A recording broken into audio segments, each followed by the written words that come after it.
વર્ણિવેશરમણીય દર્શનમ મંદહાસરુચિરાનનાંબુજં પૂજિतं સુરનરોત્તમૈર્મુદા ધર્મનંદનમહં વિચિંતયે.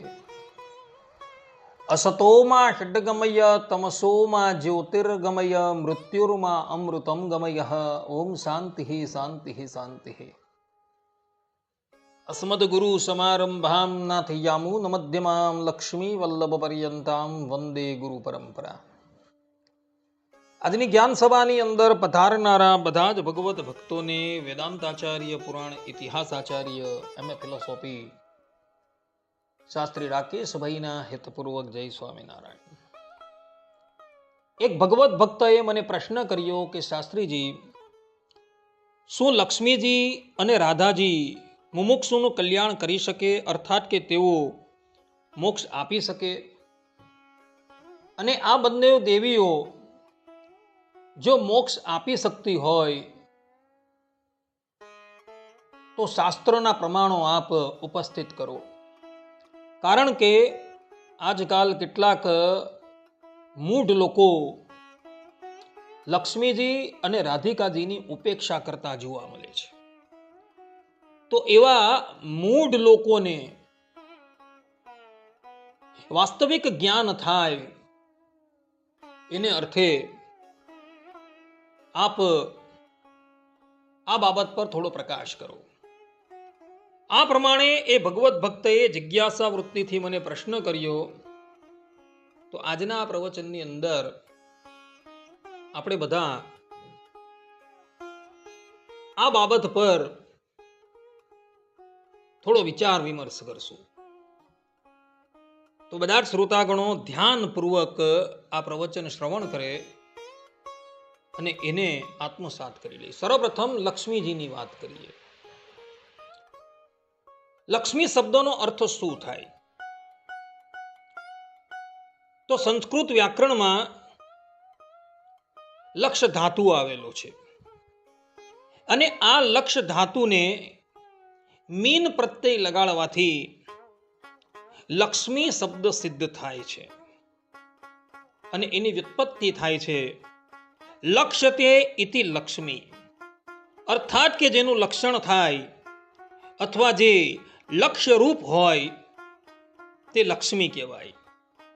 અથવા તો એની બીજી વ્યુત્પત્તિ પણ થાય છે, લક્ષ્યમ મીયતે યાસા લક્ષ્મી, અર્થાત કે જે લક્ષ્યને પ્રાપ્ત કરાવે તે લક્ષ્મી કહેવાય.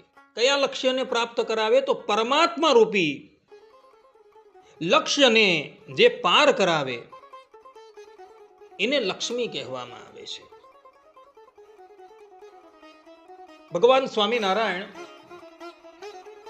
ગદડા પ્રથમના 52મા વચનામૃતમાં 4 શાસ્ત્રે કરીને ભગવાનના સ્વરૂપને જાણે એને જ્ઞાની કહે છે. એ 4 શાસ્ત્રોમાં ભગવાન સ્વામિનારાયણે પંચરાત્ર શાસ્ત્રને પણ ગણેલું છે. તો આ પંચરાત્ર શાસ્ત્રની એક સંહિતા છે, જે સંહિતાનું નામ છે લક્ષ્મી તંત્ર. એ લક્ષ્મી તંત્રમાં પણ લક્ષ્મી શબ્દનો અર્થ કરતા કહેવાયું છે કે લક્ષ્મી સંપત્તિ શોભ્યો, અર્થાત કે શોભા અને સંપત્તિને લક્ષ્મી કહે છે. આ પ્રમાણે લક્ષ્મી શબ્દની વ્યુત્પત્તિ તે શાસ્ત્રોમાં કરેલી જોવા મળે છે. આવા લક્ષ્મી દેવી એ કોઈ અવર નથી, પરંતુ એઓ સાક્ષાત શ્રીમદ નારાયણ ભગવાનના અનાદિના ધર્મપત્ની છે. જેમ કે વેદ ભગવાન કહે છે કે રીશ્ચ તે લક્ષ્મીશ્ચ પત્નીઓ, અર્થાત કે શ્રી ભગવાનની 2 પત્ની છે, એક ભૂમિ દેવી અને બીજા લક્ષ્મી દેવી. વેદોની અંદર શ્રી સૂક્ત આવે છે.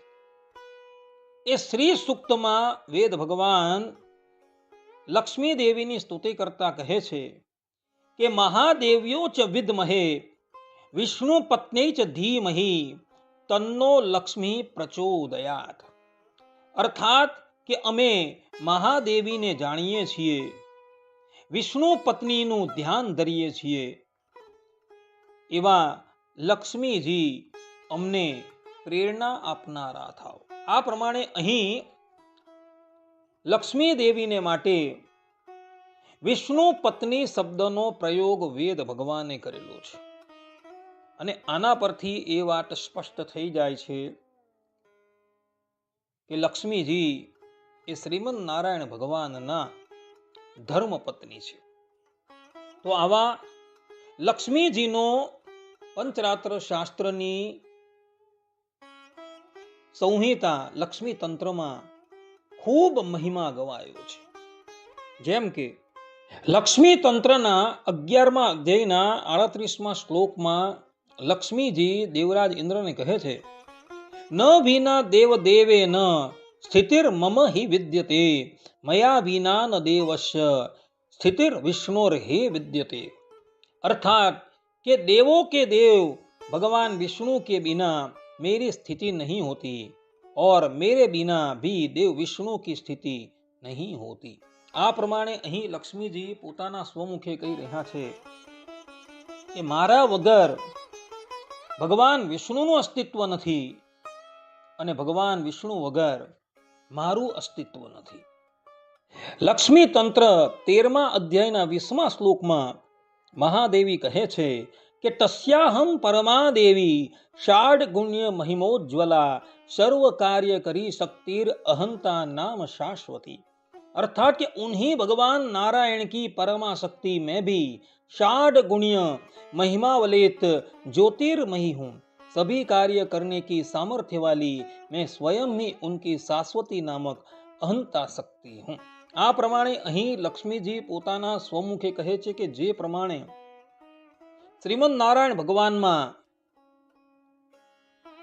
જ્ઞાન, શક્તિ, ઐશ્વર્ય, વીર્ય, બલ અને તેજ છે, અર્થાત કે આ 6 ગુણ પરિપૂર્ણ છે, તે જ પ્રમાણે એ 6 ગુણ મારી અંદર પણ પરિપૂર્ણ છે. પરબ્રહ્મ પરમાત્મા શ્રીમદ નારાયણમાં આ 6 ગુણ અખંડ રહેલા હોવાથી એઓને ભગવાન તરીકે કહેવાય છે. તે જ પ્રમાણે આ 6 ગુણ લક્ષ્મીજીની અંદર પણ અખંડ રહેલા હોવાથી શાસ્ત્રોમાં એને ભગવતી તરીકે કહેવાયા છે. લક્ષ્મી તંત્ર 13મા અધ્યાયના 33મા શ્લોકમાં લક્ષ્મીજી દેવરાજ ઇન્દ્રને કહે છે કે યાવત નિરીક્ષતે નાયમ મયા કારુણ્યવત્તયા તાવત સંકુચિતાજ્ઞાન करणैर विश्वमिक्षते. अर्थात कि मैं करुणाद्र होकर जब तक इसका अर्थात कि जीवात्मा का अवलोकन नहीं करती हूँ तब तक जीव का ज्ञान संकुचित रहता है, वह विश्व को ही प्रधान मानता है. જ્યાં લગીન માતા લક્ષ્મીજી કૃપા ન કરે ત્યાં લગીન જીવાત્માને સત અસતનું જ્ઞાન થતું નથી અને લક્ષ્મીજીની કૃપા વગર એ જીવાત્મા કાયમને માટે સંસારમાં બંધાઈને જ રહે છે. માટે જે લોકોએ આ સંસારથી છૂટવું હોય તો એણે લક્ષ્મીજીને પ્રસન્ન કરવા પડે, કારણ કે એની કૃપા વગર ક્યારેય પણ જીવાત્માને યથાર્થ જ્ઞાન થતું નથી. લક્ષ્મી તંત્ર 14મા અધ્યાયના 57મા શ્લોકમાં તો લક્ષ્મીજી ત્યાં લગીન કહે છે કે ઉપાયેર મામ તદારાધ્ય જીવચિત શક્તિ સંજ્ઞકઃ શંખિણવન નિખિલાન ક્લેશાન विदुन्वन वासना रजह. अर्थात के चित्त शक्ति संज्ञक जीवों की मैं उपाय से आराध्य हूँ. जो मेरी आराधना करता है उसके सारे क्लेशों का मैं विनाश कर देते हूँ, उसकी वासना की रज को साफ कर देती हूँ. जे पण कोई व्यक्ति निष्काम भावથી देवी लक्ष्मीની આરાધના કરે છે તો માતા લક્ષ્મી કહે છે કે એ આરાધના કરનારાની સમસ્ત વાસના હું સમાપ્ત કરી દેઉં છું. આ વાત મહાલક્ષ્મીજી પોતાના સ્વમુખે કહી રહ્યા છે. અને એટલે જ માટે આજ લક્ષ્મી તંત્રના 28મા અધ્યાયના 5મા શ્લોકમાં લક્ષ્મીજી પોતાના સ્વમુખે કહે છે કે સાહમ સૃષ્ટ્યાદિકાન ભાવાન વિરધાના પુનઃ પુનઃ આરાધિતા સતી સર્વાંશ તારયામી ભવાર્ણવાત. अर्थात कि मैं ही सृष्टि आदि के भावों को बार बार प्रवर्तित करती हूँ और मैं अपने सभी आराधकों को भवसागर से पार कर देती हूँ। आ प्रमाणे लक्ष्मीजी અહીં પોતાના સ્વમુખે કહી રહ્યા છે કે જે પણ કોઈક ભગવદ ભક્ત નિષ્કામ ભાવે મારી આરાધના કરે છે ને એને હું સંસારથી કાયમને માટે મુક્ત કરી દઉં છું. એનું કારણ એ કે લક્ષ્મીજી કોઈ અવર નથી, પરંતુ એવો સાક્ષાત શ્રીમદ નારાયણ ભગવાનના ધર્મપત્ની છે. ભગવાન સ્વામિનારાયણ ગધડા મધ્યના 22મા વચનામૃતમાં કહે છે કે જેમ રાજા હોય ને તેની રાણી હોય તે જેટલામાં રાજાનું રાજ્ય છે તેટલામાં રાણીનું રાજ્ય પણ કહેવાય, અને જેવી રાજાનો હુકમ ચાલે તેવો જ રાણીનો પણ હુકમ ચાલે. આ પ્રમાણે પરબ્રહ્મ પરમાત્મા શ્રીમદ નારાયણ ભગવાન અનંતકોટી બ્રહ્માંડના રાજાધિરાજ છે, અને લક્ષ્મીજી એ શ્રીમદ નારાયણ ભગવાનના ધર્મપત્ની છે.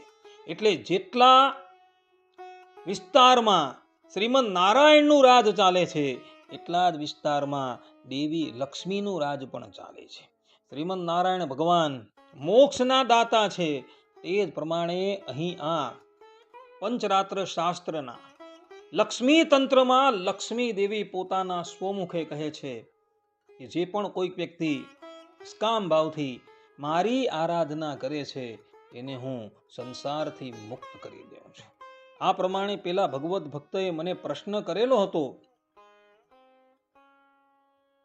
કે લક્ષ્મીજીની આરાધના કરવાથી સંસારથી મુક્તિ પ્રાપ્ત થાય છે, તો એના બધા જ પ્રમાણો અહીંયા લક્ષ્મી તંત્રમાં આપેલા જોવા મળે છે.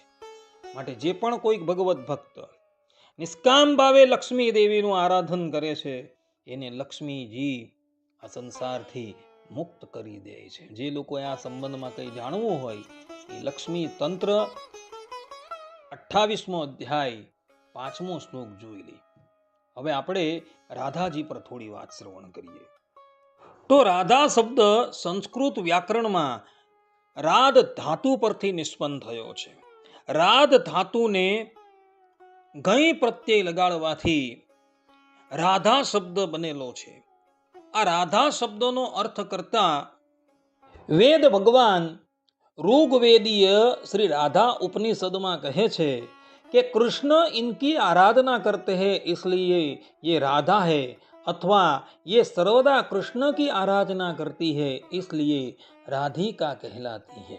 आ प्रमाणे परस्पर एकबीजानी आराधना करता होवाथी, अर्थात के श्री कृष्ण राधाजीनी आराधना करे छे અને રાધાજી શ્રી કૃષ્ણ ભગવાનની આરાધના કરે છે, એટલે માટે એને રાધિકાના નામથી ઓળખવામાં આવે છે. આ રાધિકાજીનું ભજન કરવાથી પણ જીવાત્મા આ સંસાર સાગરથી પાર થઈ જાય છે. જેમ કે બ્રહ્મવૈવત પુરાણમાં રાધા નામનું મહાત્મય વર્ણન કરતા શ્રીમદ નારાયણ ભગવાન દેવર્ષિ નારદને કહે છે કે રેફો અનેક જન્માગમ કર્મ ભોગમ શુભાશુભમ આકારો ગર્ભવાસમ ચ મૃત્યુમ રોગમ ચ નાશયે ઢકાર આયુષો હાનિમ આકારો ભવબંધનમ શ્રવણ સ્મરણોક્તિભ્ય પ્રણશ્યતિ ન સંશય રેફો હિ નિશ્ચલામ ભક્તિમ દાસ્યમ કૃષ્ણ પદાંબુજે સર્વેપ્સિતમ સદાનંદમ સર્વસિદ્ધ્યો ગમીશ્વરમ ઢકારઃ સહવાસમ ચ તત્તુલ્યમ કાલમેવ ચ દદાતિ સાર્ષિષારૂપ્યમ તત્વજ્ઞાનમ હરે સુખમ આકારસ્તેજસો રાશિમ દાન શક્તિમ હરો યથા યોગ શક્તિમ યોગમતિમ સર્વકાલમ હરે સ્મૃતિમ શ્રુત્યુક્તિ સ્મરણોદ્યોગાદ મોહજાલમ ચ કિલ્બિષમ રોગ શોક મૃત્યુયમા વેપંતે નાત્ર સંશયમ. અર્થાત કોઈ મનુષ્ય રાધા આવો શબ્દો સાંભળે, સંભાળે અથવા બોલે તો તે રાધા શબ્દમાં 4 અક્ષર છે, ર વત્તા આ, ઢ વત્તા આ. તેમાં પહેલો રેફ ર છે, તે તેના અનેક જન્મના પાપને નષ્ટ કરે છે અને સારા નરસા કર્મ ફલ ભોગને અટકાવે છે. બીજો અક્ષર આ છે, તે તેના ગર્ભવાસ, મૃત્યુ અને રોગોનો નાશ કરે છે. ત્રીજો અક્ષર ધ છે, તે તેના આયુષના નુકસાનને રોકે છે. અને ચોથો અક્ષર આ છે તે તેના સંસારના બંધનને કાપે છે. આમાં કોઈ સંશય નથી. આ પ્રમાણે રાધા શબ્દ બધા જ અનિષ્ટોને દૂર કરે છે અને ઈષ્ટ ફળને આપે છે. જેમ કે રાધા શબ્દને કોઈ મનુષ્ય શ્રદ્ધાથી સાંભળે, બોલે કે સંભાળે, તેનો પ્રયત્ન કરે તો તે રાધા શબ્દમાં રહેલો પ્રથમ અક્ષર ર ભગવાનના સ્વરૂપમાં અવિચળ ભક્તિને આપે છે. ભગવાનના ચરણ કમળમાં દાસપણાની ભાવનાને આપે છે. સહુ ચાહે તેવા નિત્ય આનંદને આપે છે. બધી જ સિદ્ધિઓને આપે છે અને સાક્ષાત પરમેશ્વરને પણ મેળવી આપે છે. તૃતીય અક્ષર ધ પરમાત્મા સાથે નિવાસ કરાવે છે. તેમના જેવો જ સમય આપે છે, સમાન ગુણયોગ અને સમાન રૂપ આપે છે. તત્વનું સ્વરૂપ ઓળખાવે છે તથા ભગવત સ્વરૂપનું સુખ આપે છે. ર અને ધના પછીનો દ્વિતીય અને ચતુર્થ અક્ષર આ ભગવાનના જેવી પુષ્કળ તેજસ્વીતાને અને દાન શક્તિને આપે છે. યોગ શક્તિ, યોગમાં બુદ્ધિ અને નિરંતર ભગવાનનું સ્મરણ કરાવે છે. રાધા આવા શબ્દને કોઈ સાંભળે, બોલે કે સંભાળવા પ્રયત્ન કરે તો તે રાધા શબ્દ અનેક પ્રકારના મોહનો અને તેથી થયેલા પાપોનો નાશ કરે છે. રાધા આવા શબ્દના ડરથી તો રોગ, શોક, મૃત્યુ અને યમરાજ પણ કંપે છે. આમાં કોઈ સંશય નથી. આ પ્રમાણે અહીં બ્રહ્મ વૈવત પુરાણ કૃષ્ણ જન્મખંડ અધ્યાય 13 શ્લોક 105 થી 110 શ્રીમદ નારાયણ ભગવાનને રાધા નામનું મહાત્મય વર્ણન કરેલું છે અને એની અંદર સ્પષ્ટ રૂપે એવું કહેલું છે કે જે પણ કોઈક વ્યક્તિ કેવલ રાધા નામનું ઉચ્ચારણ કરે છે એ રાધા નામના ઉચ્ચારણથી જ એ જન્મ મરણના ચક્રવામાંથી કાયમ માટે મુક્ત થઈ જાય. હવે વિચાર કરો, રાધા નામના ઉચ્ચારણથી જ જીવાત્મા સંસાર સાગરથી તરી જાય છે તો એ રાધાજીની આરાધના કરનારો સંસારમાંથી કેમ ન તરે? અવશ્ય તરે. માટે પેલા ભગવત ભક્તએ મને જે પ્રશ્ન કરેલો હતો કે શું રાધાજી જીવાત્માનું આત્યંતિક કલ્યાણ કરી શકે છે, અર્થાત કે જીવાત્માને મોક્ષ પ્રદાન કરી શકે છે, તેનો ઉત્તર અહીં શ્રીમદ નારાયણ ભગવાને બ્રહ્મ વૈવત પુરાણની અંદર આપેલો છે. ભગવાન સ્વામિનારાયણ ગધડા મધ્યના 22મા વચનામૃતમાં કહે છે કે જેમ રાજા હોય ને તેની રાણી હોય, એ જેટલામાં રાજાનું રાજ્ય છે તેટલામાં રાણીનું રાજ્ય પણ કહેવાય. અને જેવો રાજાનો હુકમ ચાલે તેવો જ રાણીનો પણ હુકમ ચાલે. આ પ્રમાણે રાધિકાજી કોઈ અવર નથી, પરંતુ એ ભગવાન શ્રી કૃષ્ણના ધર્મપત્ની છે. ભગવાન શ્રી કૃષ્ણ અર્થાત કે ભગવાન શ્રી હરિ શ્રીમદ નારાયણ ભગવાન અનંત કોટી બ્રહ્માંડના રાજા ધીરાજ છે અને રાધાજી એ શ્રીમદ નારાયણ ભગવાનના ધર્મપત્ની છે. એટલે જેટલામાં રાજાનું રાજ ચાલે છે એટલામાં રાણીનું રાજ પણ ચાલે છે. બ્રહ્મ વૈવત પુરાણમાં કૃષ્ણ જન્મ ખંડમાં શ્રીમદ નારાયણ ભગવાને રાધા નામનું મહાત્મય બતલાવેલું છે અને એની અંદર સ્પષ્ટ રૂપે લખેલું છે કે જે પણ કોઈક વ્યક્તિ રાધા નામનું ઉચ્ચારણ કરે છે એ જન્મ મરણના ફેરામાંથી કાયમને માટે મુક્ત થઈ જાય છે. અને રાધાજી એ સાક્ષાત શ્રીમદ નારાયણ ભગવાનના ધર્મપત્ની છે અને એટલે જ માટે ભગવાન સ્વામિનારાયણ શિક્ષાપત્રીમાં 63મા શ્લોકમાં કહે છે કે રાધિકા પતે હે, અર્થાત કે અમારા આશ્રિતોએ નિત્ય પ્રત્યે સાયંકાળે ભગવાનના મંદિરમાં જવું અને તે મંદિરમાં રાધિકાજીના પતિ એવા શ્રી કૃષ્ણ ભગવાનનું ઉચ્ચ સ્વરે કીર્તન કરવું. અહીં ભગવાન સ્વામિનારાયણે શ્રી કૃષ્ણ ભગવાન માટે રાધિકા પતે શબ્દનો પ્રયોગ કરેલો છે. એટલે રાધિકાજી એ ભગવાન શ્રી કૃષ્ણના ધર્મપત્ની છે અને જેટલામાં રાજાનો રાજ હોય એટલામાં રાણીનું રાજ હોય. એટલે રાધાજી પણ જીવાત્માનું આત્યંતિક શ્રેય કરી શકે છે એવો શાસ્ત્રોનો મત છે. એટલે પેલા ભગવત ભક્તએ મને જે પ્રશ્ન કરેલો હતો એ પ્રશ્નોનો ઉત્તર અહીં શ્રીમદ નારાયણ ભગવાને બ્રહ્મ વૈવત પુરાણની અંદર આપ્યો.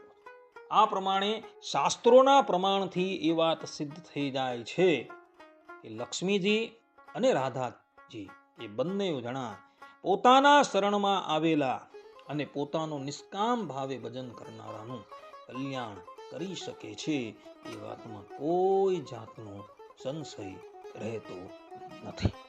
આટલું કહીને હું મારા પ્રવચનને અહીં વિરામ આપું છું. સર્વે સંતુ નિરામય, સર્વે સુખીનો ભવંતુ, સર્વે ભદ્રાણી પશ્યંતુ, મા કશ્ચિદ દુઃખ ભાગ ભવેત. અસ્તુ. જય સ્વામિનારાયણ.